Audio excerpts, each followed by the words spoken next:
myself, it was very different because I'm black and I'm gay. Right. So I was like, if I get a rematch, there's a high chance of me not getting a family because who's gonna take me being so different from like the mold, being like a girl?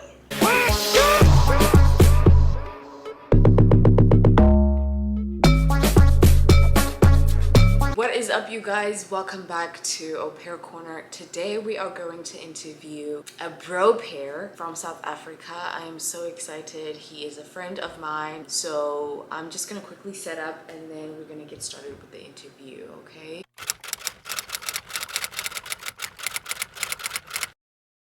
Oh my god! What is good? How are you? Slay the house down boots.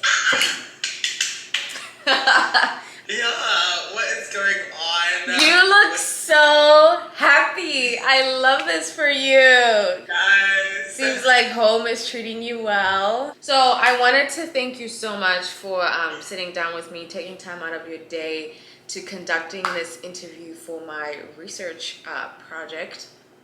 So you are X-person coming here on the channel and sharing your story. I want you to be completely transparent. I want you to lay it on me, like share whatever you feel is necessary to share. I don't want you to jeopardize your mental health or bring back traumatic memories or whatever the case might be. So without further ado, we have X-person over here and we are going to so I want to start off by asking you, like, what was your experience like in a nutshell? Being my pair experience or my American experience? No, being a bro pair, specifically being part of the au pair experience. First of all, I knew what I was getting into because I did a lot of research. Yeah. I left the country knowing that there's a chance that I could have both a good experience and a negative experience.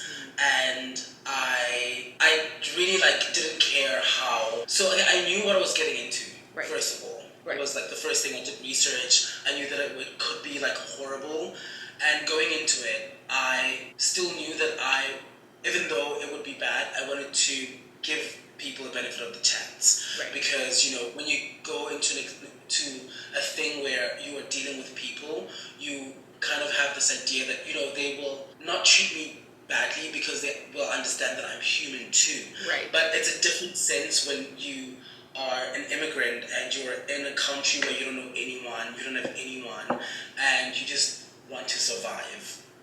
And I feel like a lot of au pairs, including myself, let a lot of things go because they're like, well, I can't just leave. There's a lot that goes into it. My family knows that I'm in America. My friends think I'm in America. Everyone has this idea that, oh my gosh, this person's in this different country, they're living their best life, and I can't disappoint them. So we stay in situations where we're not happy at all, and we're being treated badly because of this idea of us not being in South Africa.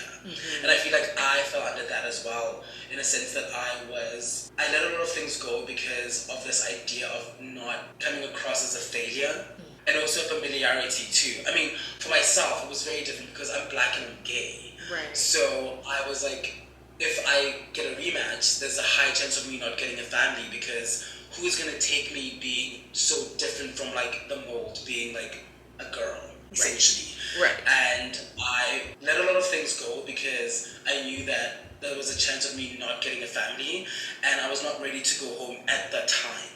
And also there were a lot of things happening in my life that were outside of the family that were good, that made me be okay with dealing with all the negative things that were happening in my host family's house. So my experience in a nutshell was mostly horrible with my host family, but everything outside of it was really good. I had a lot of things that made me stay, but being an au pair was not one of them. My host family was not one of them. I had the worst time in my host family's house. It was not fully ideal. In hindsight, I'm I shouldn't have stayed. Right. But everything else that was outside of being an au pair was great. So that's why I stayed for as long as I did. Right. Makes sense, makes sense. Before we get into the things that made you stay, I want to dive deep into maybe not the specifics, but in a nutshell, what was your family doing that was not okay? Were you being overworked? Were you not being paid on time? Like, what were not the specifics, but if you can like shed light into that.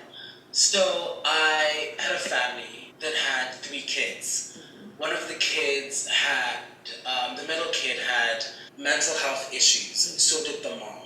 So they didn't really function like quote unquote normal people would. Right. There was a lot of like, I don't know how to explain this, but they were just very different in a sense that they were more like a little more emotional, a little more emotionally abusive, and they knew how to work people's brains. The mom was a trained psychologist and she had been in therapy literally all her life, so she knew how to manipulate people. She was very manipulative. They didn't overwork me, and they paid me, but like it felt like prison. You know, they were really good. The mom was really good at like making you feel appreciated, at the same time making you like letting you know that like you are nothing more than an au pair. Wow. Or like an asset, like someone who's the help essentially. Right. It was more of like a mental abuse than it was like physical or like labor related. Okay. She was very good at like she was just very good at manipulating people. She'd never had an au pair who stayed for over a year ever, and she'd been with the program for over 12 years. And that's one thing that I don't like about the company is that like you know that this person is a red flag. Like if someone is not staying for so long, right, and you know, like none of it works. Like you know that this kid literally like points knives at their au pairs. They do like a lot of horrible things, but you still keep them. And I didn't know, like going into the program, I didn't know anything that happened before I got there. And as an au pair, if anything happens with your family, the first thing the company does is they tell the family what happened with you and your previous family. So that's one thing I don't like about the company is that they will disclose everything about you to the family, but they won't tell you anything about the family that you're going into. Right. Yeah. So that's very much deceiving because you walking into something you're not aware of. And that they are aware of. Well, they are aware, but you're not aware of like what you walking in terms of the family that you're going to. So, and I think that's giving preferential treatments to families because they pay more or they are the biggest asset or they're the ones carrying financially the program where it's like and we're more disposable we are the one. Right, which is very much unfortunate. That is not okay on so many levels. Did you know prior to matching with them that they had some kind of mental issues?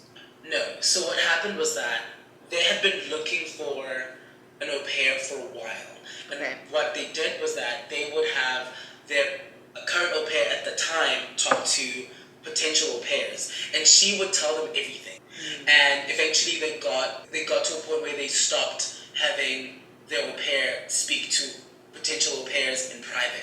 So what happened with me was that I was on the side for a while, and you know she was very welcoming, very nice. The thing that I know about a lot of like people that have mental health issues or people who are psychopaths, and like I'm not saying that she is, but people who are horrible, they're really good at making you feel special. Like they find something about you that's really nice, and they dwell on that so much that they make you feel like you are the only like the perfect person in the world. Like they love you so much, you're incredible, and they make you feel comfortable to a point where you trust them and they break, you know, character, whatever. Anyway, so what happened was that they had been doing that. I found this out when I was talking to the previous au pair. I got her number somewhere, and I was talking to her while I was an au pair, and I was complaining, thinking that am I the only person this is happening to? Right. And has she been through what I was going through? And like what she told me was a lot. Like she went through a lot. She was just broken down so much. She even got addicted to drugs. It was horrible. It was terrible with her because she didn't have an escape. Luckily, I had an escape, so that's why I was able to stay as long as I did. But so what they did was that they knew that if they had their current au pair at the time talk to other au pairs, they wouldn't get anyone because she would be honest. She would tell them everything. So what they did with me was that they scheduled a call when she was working. They handed her the phone while they were there, and like she couldn't say much, of course. Right, because it's And like right in front of them. yeah, and then I was like happy with everything because I didn't know much. Like I didn't know anything. She told me that she struggles with her middle kid, but she didn't like go into detail with what the struggle is. She just said he's a very special kid. He's not like other kids. In my mind I was like maybe the kid is, I don't know, maybe dyslexic. You think of other things than like this kid literally points a knife at people. She hits Right. he kills people and stuff like that. Wow. But yeah, I was deceived. Like initially, like on the word go, I was deceived and I fell into it. And also, I knew that like the chances of me getting a family were not as big as, let's say, like a normal girl. But I don't know. I just feel like the program is just bad in so many levels, and obviously, like you're doing this because you know that there's a lot that could be done with the program. There's a lot of protection that needs to happen to au pairs. I shouldn't be saying this, but I have a friend who was taken advantage of. It's not funny. I laugh when I'm like sexually? Uncomfortable. Yes. And, they take advantage of these little children. I mean, like when you're 18 years old, fresh out of high school. Right. Not with your family. You're not familiar with where you are. Right. And you just, anything they tell you, you go with it because you're like, well, they might kick me out. Because you don't know your options too. Like, we don't know that you can get a rematch. You have chances of, going up. Because we have this thing of like, I'm going to America, I have to make it. Right. I have to stay there for a certain amount of time. Right. If it doesn't work out, and I have to find another family, and I have to make it work. And because of all of that, and knowing that we don't have people that have our back, we tend to go along with a lot of things that we shouldn't be going along with. Like, being mentally abused, or being sexually abused, being abused in like many other ways. Yeah. Yeah, it's totally not okay. I was talking to someone else and they're like, the program is so deceptive and so manipulative because they get girls that are at a fuckable age. Those were her quotes, at a fuckable age. Because you're still young, you still don't know how to stand up for yourself. You don't know what's really going on here.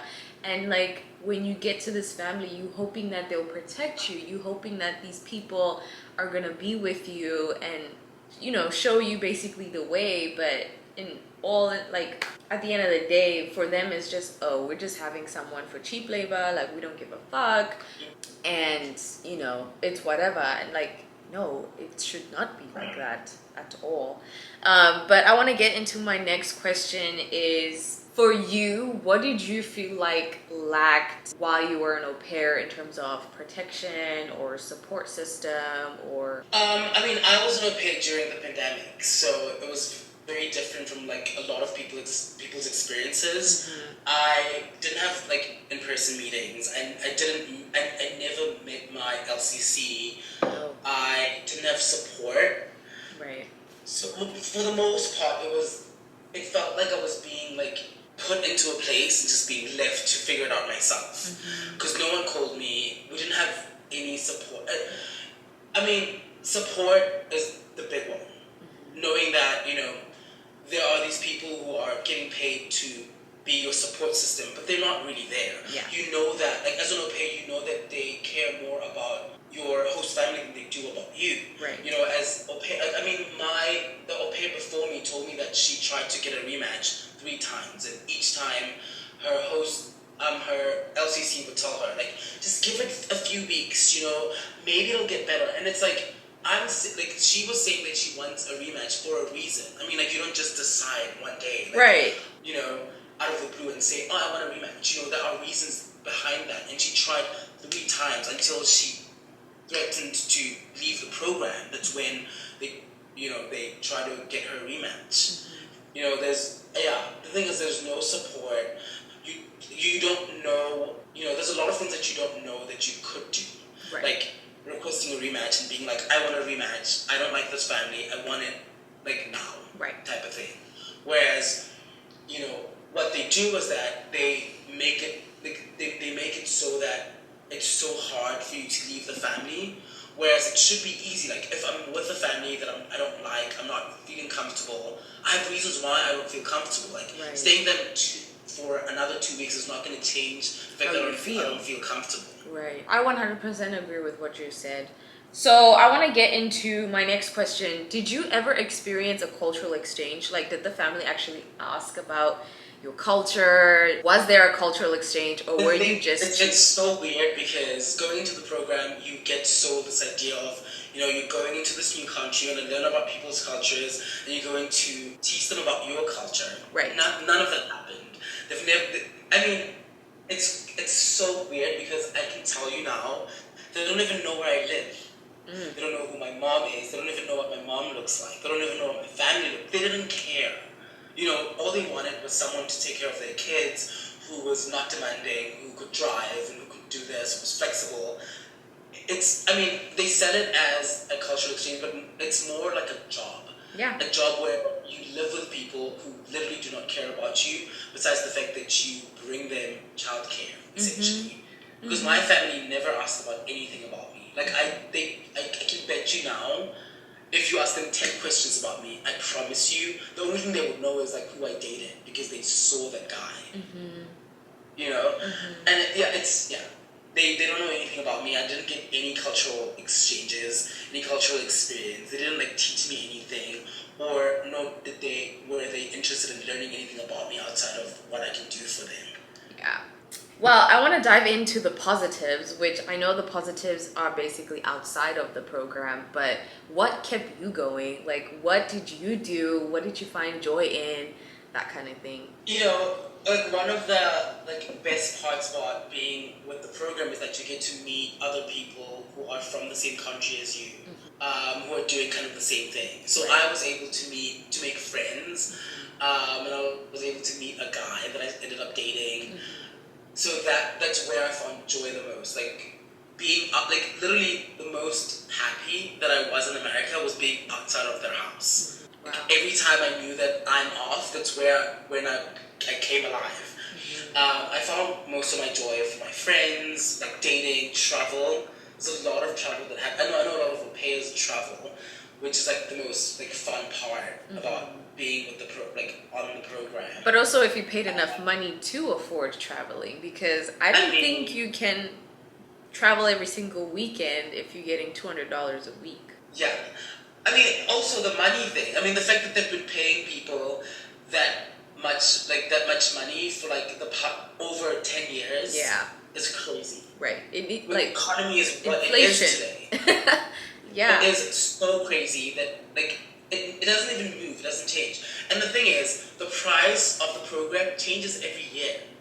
The amount of money that people pay change every year. Flights change.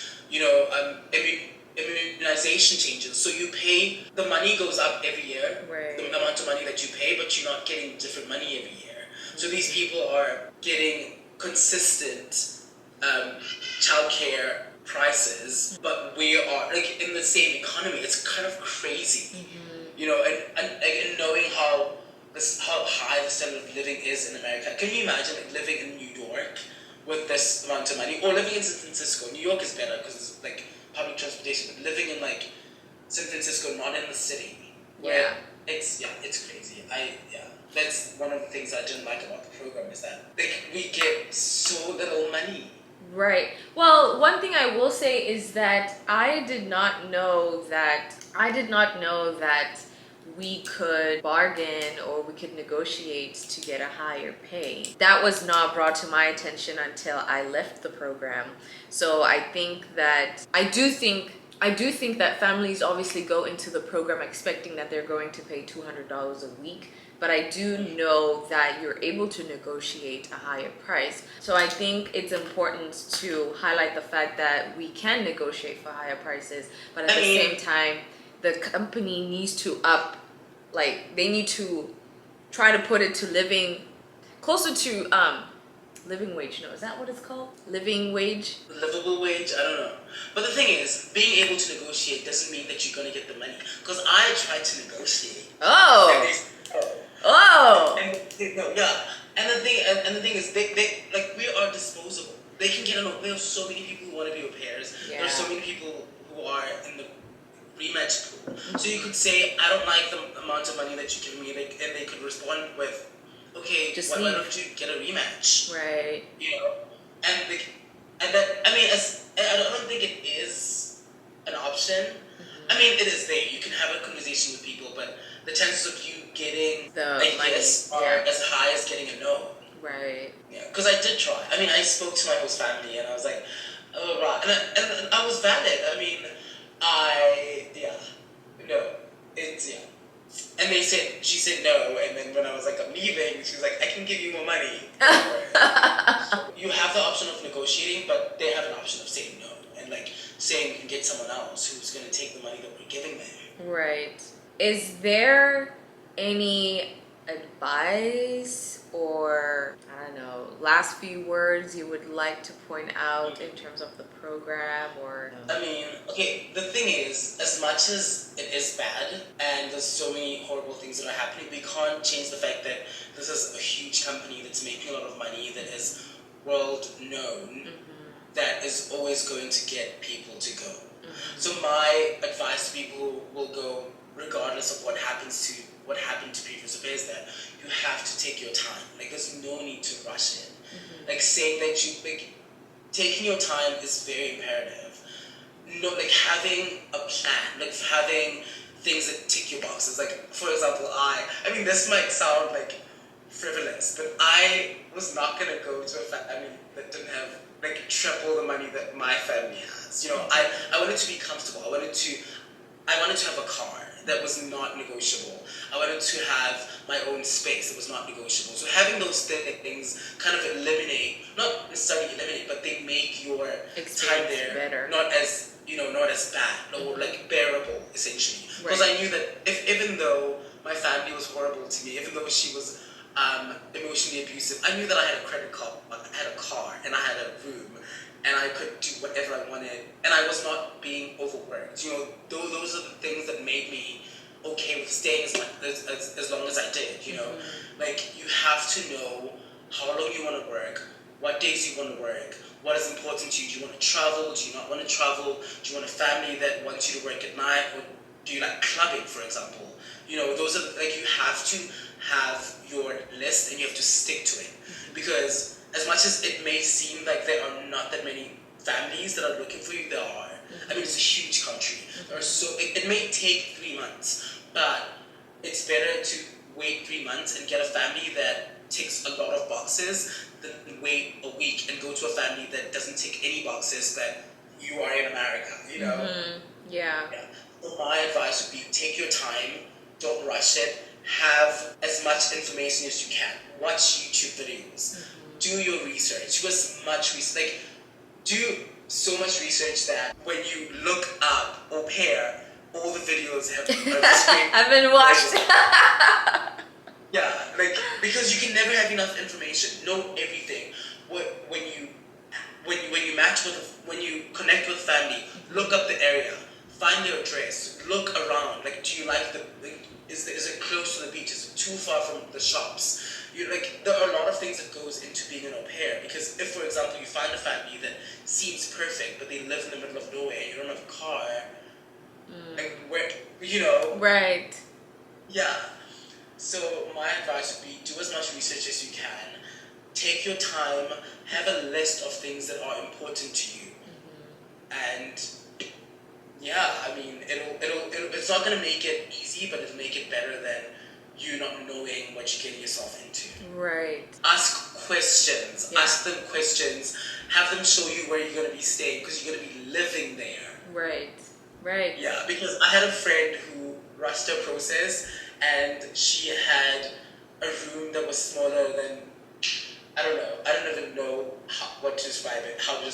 She had a single bed, she had no bedroom, she had no closet, she had to use her suitcase, and yeah, it was terrible, because she rushed her process. She was like, I just want to go to America, and that's it. And she took the first family that connected with her, and she got there, and it was so terrible. They were like, horrible. They overworked her because she didn't ask them questions. She didn't know where she was living in. She didn't see anything. And it's like, you have to take your time. Even though it takes 2 months, the thing is, when you are in the matching pool, you will eventually find a family. Yeah. You know, yeah. Oh, that is such great advice. Look at you. Love to see it. Well, I think that is it on my end. I don't have any more questions. I appreciate you so much. I feel like you have grown as an individual. I think the program made us all grown up. We grew, we grew, and Yeah. we love that for us. Well, do you have anything else to say? I mean, no, congratulations on everything. You're amazing. Oh my god, I'm so proud of you. Aw, thank you. I'm trying, I'm trying. Oh, it is tough. But just take it. Don't say you're trying. Just say thank you. And we have to learn how to acknowledge receive and appreciate compliments. Like, you're doing amazing. Thank you you. are, and there's you. a lot of better things that are coming. Aww. It always gets better. Always. For you too. Right back at you. Right back at you. I am so happy for you that you are. Thank you so much for tuning in. Thank you for sitting down with me. I really, really appreciate it. And you have a great evening back home. Yeah. Bye, loves. Thank you. Bye. All right, so that was our interview, and we got some good advice over there. We got some, more info about how, the program is just different for everyone and how everyone has just different goals. But other than that, thank you so much for tuning in, and I'll see you guys in the next video. Bye.